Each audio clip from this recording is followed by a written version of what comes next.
Hey everybody, welcome back to the channel. Today's video is going to be a little bit different. I hope you guys are enjoying the cabinet building series so far. I'm about to upload the fourth video in the series, which is going to be making the face frames, and then after that we're going to move on to making the doors and installing the hinges, hardware and everything, all the way up to installation. So we got another few videos to do, and I hope you guys are checking out that series. But today's video I want to explain because I'm getting a lot of questions on why I have this set up the way I do. A lot of people are asking me why I have two MFTs. And they're not just two MFTs, they're two MFT3s, which is the full boat on everything, and all the accessories that come with it, the fence, the rail, all that, the adjustments, and the stop block, and the fence deflector. There's a reason I bought two of them, and they're not cheap, I can tell you that right now. But this whole setup right here with the extension table also, which is not an MFT, it's an MFT extension. These are the MFT3s with all the accessories. You can get it with a second one without the accessory and it's a lot cheaper, but this whole setup right here still cost me half the price of my sliding table saw, and I'm doing the same thing that I was doing with the table saw that took up my whole shop, that was preventing me from actually getting the work done. So I thought I would just go over a couple of things real quick and show you the importance of why I decided to splurge for that second MFT3. So let's get a little bit closer here and I'll show you exactly why. Okay, so here's the setup. I have my MFT3 here and an MFT3 here.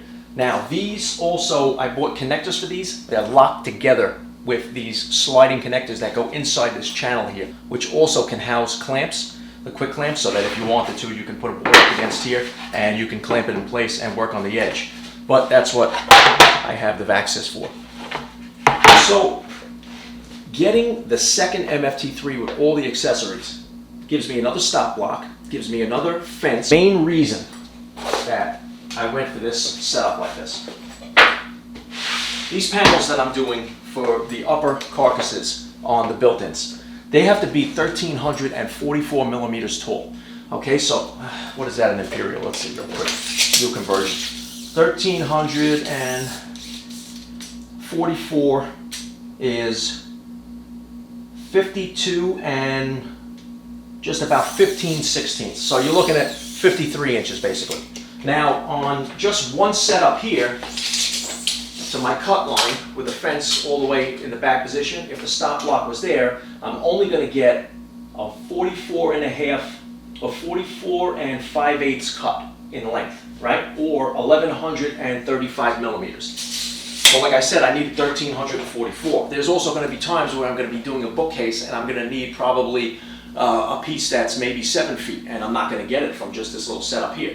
So what I've done is lock the tables together with the connectors, but I have a stop block. This is the second, it also comes with a stop block, so now I have two stop blocks for the MFT. So I have this set up now at 1344 millimeters. I've already cross-cut this piece on the first MFT so that I can get a 90 register, and I have my 90-degree corner right here. So now I know that's my square. So now all I'm doing is having this at 1344 millimeters. I bring this down, hit that stop block there, get that piece out of my way, make sure I'm up against my fence, hit the stop block, bring it down, and now I can make my cut at 1344.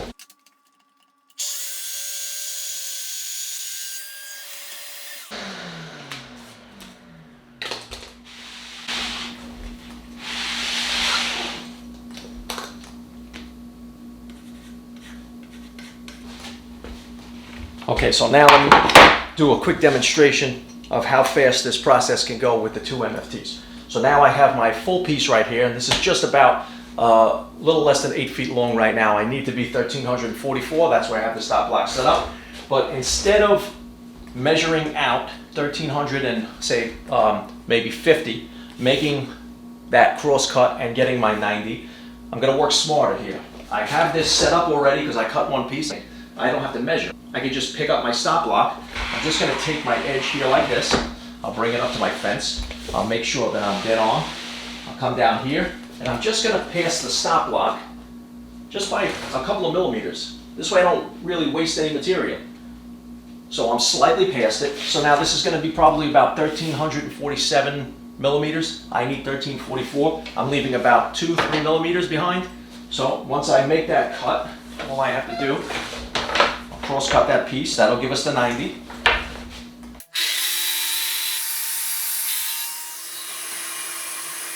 This piece off to the side, this is going to be used as the bottom, so I'm not losing any material. And now I'm just going to take this same piece, move it over. Now I have my 90 right here. So all I have to do is flip my board end for end, just like this. Bring it back up to the stop block. Rail down.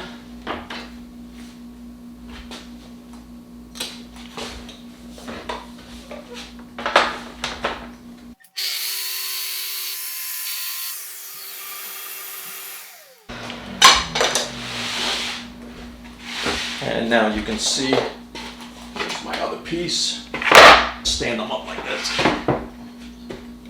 Put them like this, edge to edge, and you can see, look at that. Dead on. Absolutely perfect. Okay guys, so that's just a quick overview of why I have the two MFTs and the extension table here.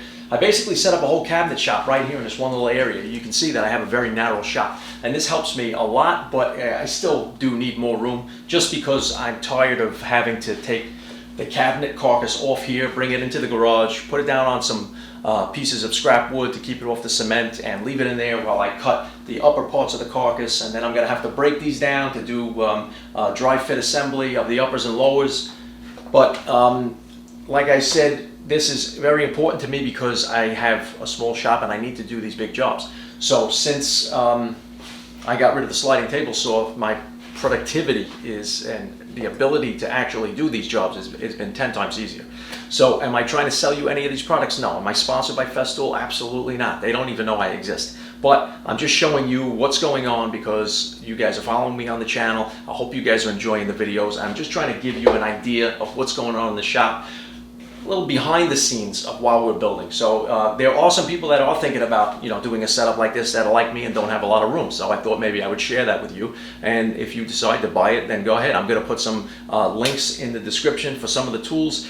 A lot of the Festool stuff is on back order. If you don't see a link there, that means I can't get you one for the Amazon. You would probably have to wind up finding them used. Like the Vaxxis, you can't even get anymore. I think I explained it in the last video. That thing is discontinued in the United States because of the vacuum pump. It took me a long time to find a distributor who actually had one or two of the vacuum clamping system, and then I had to search high and low for the vacuum pump because that was discontinued. So you may be able to find them used out there. I know there's some people that probably never used it, they had it and they're going to sell it. Just make sure that you're getting a good deal. Don't overpay for it. Do the research, see how much it cost brand new, even though they discontinued it. And if somebody's selling it for a crazy amount over the fact, then it's not worth it. You can make do. You don't need that system, just as well as you don't need this system.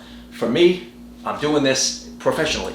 It's not just a hobby, so accuracy for me is imperative. I have to have everything perfect, otherwise nobody's going to hire me, right? So everything should be perfect. That's why you need repeatability. So that's why having stop blocks set up and accuracy on fences and everything, and square cuts and parallel cuts, everything it has to be. It's very important. It has to be perfect. All right, otherwise nothing's going to line up when you put it together. Now, if you're just looking to do something like this and it's a one-time deal and you don't need a setup like this, then I would say set up some kind of a gauge block with a stop on the end where you can hook it on the end of the plywood. This way you continuously put your rail there to clamp it down to make your cut. There are ways around this. You can use other track saws, even if you don't have an MFT table. If you have another track saw, another manufacturer, just make sure you have two parallel edges, and then you can put a good square up against that track and run it on your line. Just try to get as close to that line as you possibly can to make it so that both panels are accurate. I need to also make shelf pins in these, so they have to be a balanced panel, and that's a system that I use with the LR32 to make the shelf pin holes. You saw that in the second video for the cabinet making series when we were putting it all together, assembling the carcasses. So basically I have to make these panels divisible by 32, and 1344 millimeters is divisible by 32, so I'll be able to have a balanced panel, set up those rails with those end stops and punch the holes and make them completely perfect on both sides so everything is nice and level. Put those shelves in, be nice and straight. All right, guys, so that's it. I hope you guys enjoyed the video. I thought I'd share this with you. Hope everybody has a good weekend. Don't forget to hit the subscribe button and hit the picture of a notification bell. That'll notify you every time I upload a new video. So this way you don't miss anything. The cabinet making series is up and running. We have 3 videos so far. The next video is going to be the 4th one. That'll be the face frames. Like I said, we have a lot to do, so definitely stick around, and I'll see you next time in my shop. Thanks for joining me again. Hope everybody has a great weekend.